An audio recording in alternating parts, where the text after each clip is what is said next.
बिस्मिल्लाहिर्रहमानिर्रहीम। आज का जो टॉपिक है हमारा ये मैथमेटिकल सिंबल और इसके एप्लीकेशन है। इससे पहले भी हमने मैथमेटिकल सिंबल और एप्लीकेशन के बारे में कुछ डिस्कशन किया था, लेकिन जो सिंबल रिमेनिंग रहते हैं बाकी, तो उनमें से भी कुछ मैं यहाँ पे डिस्कस करना चाहता हूँ।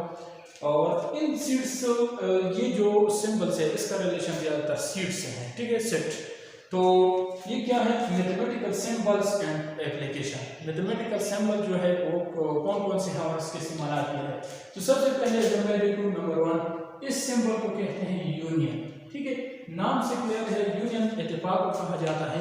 और सिंबल का अगर देखा जाए तो सिंबल भी यू शेप में है, जैसे इंग्लिश अल्फाबेट यू है तो सिंबल भी यू जैसा है, तो इस सिंबल को यूनियन कहा जाता है। अब यूनियन का मकसद क्या है? यूनियन का मतलब है इत्तेफाक, मिलाना, मिल मिलाना। मिसाल के तौर पर कैसे, मेरे साथ एक सीट है, set A. Set A is equal to, अगर मेरे साथ एक 2 और 3, ये सीट ए है, ठीक है। और साथ साथ मेरे साथ दूसरा सीट है जिसका नाम बी है, तो उसको मैं सीट बी कहूँगा। उसमें हमारे साथ 1 है और 4 है और 6 है, ठीक है। मिसाल के तौर पर जब मैंने कुछ 2 सीट्स ली है, ठीक है, यहाँ तक। अब मैं क्या करूँगा, इसका अगर मैं यूनियन मालूम करूँगा तो यूनियन क्या होगा, ए यूनियन, तो यू यहाँ पे आ जाता है, ये यू का जो सिंबल है, किसके साथ इसका यूनियन करो, इसका यूनियन करो डी के साथ। तो इसका मतलब ये हुआ कि जो ए सीट था पहले उसको लगाएंगे, 1 है, 2 है, इसके बाद 3 है, ठीक है। और यहाँ पर यू का सिंबल लगाकर जो सीट बी है उसको भी लगाएंगे, 1, 4 और 6। तो रिजल्ट क्या आएगा, ए यूनियन बी का जो रिजल्ट आएगा वो आएगा जो सिंबल इसमें है, ठीक है, इसमें है वो इसमें भी लग जाएगी। मिसाल पर यहाँ पर भी 1 है, यहाँ पर भी 1 है, तो दोनों में से एक। और यहाँ पर 2 है, यहाँ पर 2 नहीं, तो ये भी उठाएंगे। यहाँ पर 3 है, यहाँ पर 3 नहीं, इसको भी उठाएंगे। यहाँ पर 4 नहीं है, लेकिन वहां पे है वो भी। और 5 नहीं है, तो 6 है, दोनों में 6 को भी उठाएंगे। अब ये जो सीट है इन दोनों का यूनियन है, मतलब ये हो कि ये दोनों का बराबर है, ठीक है, इन दोनों का कॉम्बिनेशन है। तो इसलिए इसको यहाँ पर जो सिंबल हमने इस्तेमाल किया, इस सिंबल को कहते हैं यूनियन का सिंबल, ठीक है। यहाँ तक कोई इशू नहीं होनी चाहिए। अब ये मिसाल के तौर पर यहाँ पर मेरे साथ 2 सीट्स ऑलरेडी अवेलेबल है, एक सीट ए है और सीट बी है। यहाँ पे मैं आपको इंटरसेक्शन का आपको बताऊंगा कि इंटरसेक्शन कैसे इस्तेमाल होता है। ये देखिए जरा एन जैसे जो सिंबल है इसको हम इंटरसेक्शन का कहते हैं, ठीक है, इंटरसेक्शन।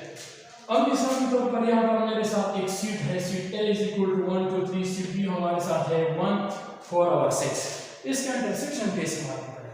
जैसे कि हमने यूनियन किया, यहाँ पर ए और बी का इंटरसेक्शन करें, ठीक है, ये सिंबल लगाएंगे जो एन जैसा है। और यहाँ पर बी यू को हटाकर एन सिंबल लगाएंगे, ये एन सिंबल। लेकिन इसका प्रोसीजर थोड़ा चेंज है, इसलिए वो पॉइंट्स में वो एलिमेंट्स लेंगे, वो एलिमेंट्स जो आपस में यानी दोनों सीट्स में अवेलेबल है। मिसाल के तौर पर ऐसे, अब ए और इसका इंटरसेक्शन बी के साथ, तो वो एलिमेंट कौन से है, 1 इसमें भी है, इसमें भी है, तो 1 को हम उठाएंगे, ठीक है। 2 को चेक करेंगे, 2 इसमें भी नहीं, इसमें भी नहीं, 3 इसमें भी नहीं, इसमें नहीं, बाकी कोई टर्म है सिर्फ एलिमेंट इसमें नहीं है, तो इसको हम जो सिंबल इस्तेमाल किए, ए और बी का जो इंटरसेक्शन था वो ये फिर करना 1 और 1, तो यहाँ पर इंटरसेक्शन का इस्तेमाल इस तरह होता है, ठीक है। एक और चीज है, अगर हम यहाँ पर देखें तीसरा नंबर, ये एलिमेंट इसको कहते हैं मेंबर। मेंबर का क्या मतलब है? मेंबर का मतलब ये है कि क्या, ये एक फिगर मैं ले लेता हूँ, मिसाल के तौर पर 2 ले लिया, ये 2 मेरे साथ एक डिजिट है, ये हिस्सा है, क्या ये ए का हिस्सा है कि नहीं? अगर ए का हिस्सा है तो हम ये लिख सकते हैं कि 2 इज मेंबर ऑफ ए, यानी 2 जो डिजिट है ये ए का मेंबर है, ये 2 डिजिट ए का मेंबर है। अब हम देखते हैं कि क्या ये बी का भी मेंबर है, तो बी में देखते हैं ये 2 मेंबर है बी का या नहीं। तो बी में हमने 2 सर्च किया, 2 हमें नहीं मिला, तो इसको हम काट देंगे कि 2 is not member of B. इस तरह आप सर्च करेंगे, जो फिगर आपको देता है तो आप दूसरी आपको इसको सीट में सर्च करेंगे। अगर मेंबर है तो ये सिंबल लगाएंगे जो ई जैसा है, अगर मेंबर नहीं है तो फिर इस सीट को मेंबर के साथ को काट कर ये जाहिर करें कि ये मेंबर नहीं है। यहाँ तक तो क्लियर होना चाहिए, ठीक है। अब इसके बाद एक और चीज है एम्प्टी सीट। बस में ये होता है कि कोई सीट खाली है, उसमें कोई भी एलिमेंट नहीं होता, तो इसको हम क्या कहेंगे, एम्प्टी सीट या खाली सीट। मिसाल के तौर पर वहां पर मैं एक मिसाल यहाँ पर मैं देता हूँ, यहाँ पर मेरे साथ एक सीट है वो है 1 2 और 3, ठीक है। यहाँ पर मेरे साथ सीट बी है, वो बराबर है मेरे साथ 4 5 और 6। अब इन दोनों का अगर मैं इंटरसेक्शन ले लूं, तो अगर मैं ए इंटरसेक्शन बी ले लूं तो इससे क्या आएगा, ऐसा कोई टर्म, ऐसे कोई एलिमेंट नहीं है दोनों में जो मिसाल 1 दोनों में नहीं है, एक में है लेकिन दूसरे में नहीं है, 2 इसमें है तो इसमें नहीं है, 3 इसमें है तो इसमें नहीं है, इस तरह 4 5, तो ये सीट खाली रह जाएगा। ये भी एक सिंबल है एम्प्टी सीट का, ये जो सिंबल है ये भी एम्प्टी का है, लेकिन इसका जो सही सिंबल है वो है ये, इस सिंबल को हम कहते हैं एम्प्टी, ठीक है। और हम कभी ये भी नोट करें कि आप कभी नहीं कह सकते कि ये एम्प्टी सीट है। मिसाल के तौर पर ये एक सीट है, इसमें आपने जीरो लगा है तो आप इसको एम्प्टी सीट नहीं कह सकते, क्योंकि जीरो भी एक फिगर है, एक एलिमेंट है। अगर जीरो को आपने काट लिया तो फिर बात ठीक हो गई, ये तो फिर एम्प्टी सीट कंसीडर किया जा सकता है। यहाँ तक क्लियर होना चाहिए। इसके बाद मेरे साथ है ए डैश। ए डैश को कहते हैं ए कॉम्प्लीमेंट। कॉम्प्लीमेंट का क्या मतलब है, अगर मेरे साथ एक सीट है यू से डिनोट भी किया जाता है, इसको कहते हैं इस सीट को यूनिवर्सल सीट। इसके तमाम के तमाम मेंबर्स अवेलेबल होते हैं, 1 2 3 और 4 यहाँ तक इंफिनिटी तक, जहाँ तक जो भी एलिमेंट्स होते हैं इसमें अवेलेबल होते हैं, ठीक।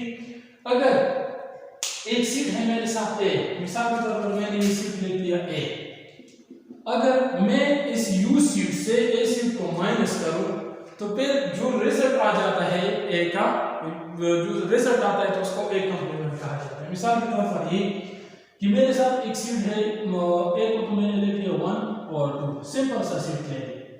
अब U complement U, A complement ये होगा, ए कॉम्प्लीमेंट इस तरह हम लगाएंगे A dash is equal to U minus, यहाँ पर सीट में इस तरह इस्तेमाल होता है, ठीक है। ये स्लैश का सिंबल है, इस तरह इस्तेमाल करेंगे।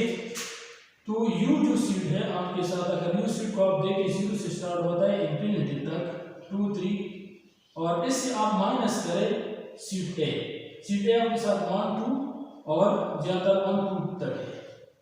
अब जो रिजल्ट आ गया है तो रिजल्ट क्या आएगा, तो रिजल्ट भी अगेन यू, ये क्या आएगा हमारे साथ, रिजल्ट हमारे साथ आएगा ए डैश, तो ये 1 और 2 से निकल जाएंगे, 1 और 2 निकल जाएंगे तो 0, और इसके बाद 3, फिर इसके बाद 4 5 वगैरह और यहाँ तक इंफिनिटी तक आप जाएंगे। तो ये हुआ हमारे साथ कॉम्प्लीमेंट का हिस्सा, ठीक है, ये होगा हमारे साथ कॉम्प्लीमेंट। इसके अलावा 2 सिंबल्स और भी लिखे जाते हैं, एक है हमारे साथ सिंबल इक्वल और एक है एप्रोक्सीमेटली इक्वल।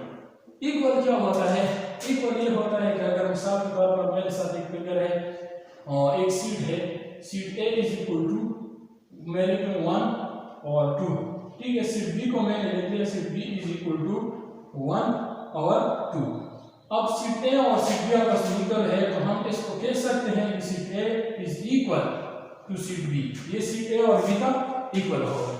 लेकिन एप्रोक्सीमेटली का क्या मतलब होता है कि अगर मेरे साथ एक फिगर है, ये है 3 और दूसरा है मेरे साथ फिगर 2.9, तो जब हम 2.9 को राउंड ऑफ करेंगे तो हम ये कह सकते हैं कि ये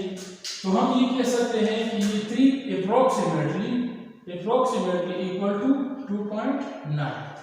ये बात थी ये सिंबल्स का इस्तेमाल। यहाँ तक अगर कोई इशू हो तो आप कमेंट सेक्शन में भी पूछ सकते हैं, और हमारे इस चैनल को लाइक करें, कमेंट करें और दूसरी स्टूडेंट्स के साथ भी शेयर करें ताकि इसका फायदा उठाएं। बहुत बहुत शुक्रिया।